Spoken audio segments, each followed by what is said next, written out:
Hello बच्चों, let's read the question. The question says countries with the per capita income of dash और below are classified as low income countries. Question में हमसे पूछा गया है countries जिनकी per capita income dash यहाँ से कम होती है उन कंट्रीज को लो इनकम कंट्रीज क्लासीफाई किया जाता है, तो हमें उनकी पर कैपिटा इनकम के बारे में बताना है.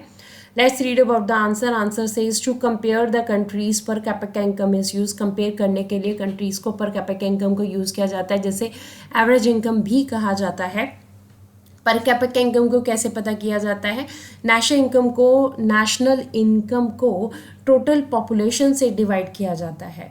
So on the basis of it some countries are recognized as developed और हायर इनकम कंट्रीज और some are known as low income countries और डेवलपिंग कंट्रीज. ठीक है, कुछ कंट्रीज को हम लोग जो है वो डेवलप कंट्रीज कहते हैं पर कैपिटा के बेसिस के ऊपर, और कुछ कंट्रीज को हम डेवलपिंग या लो इनकम कंट्रीज कहते हैं.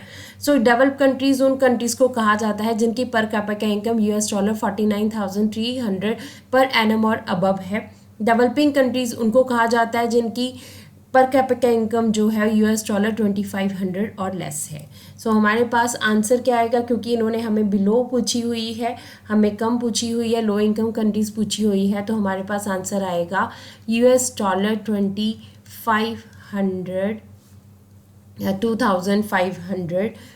ठीक है, और बिलो और लेस जो हम कह सकते हैं are classified as low income countries, इनको हम लो इनकम कंट्रीज कहते हैं.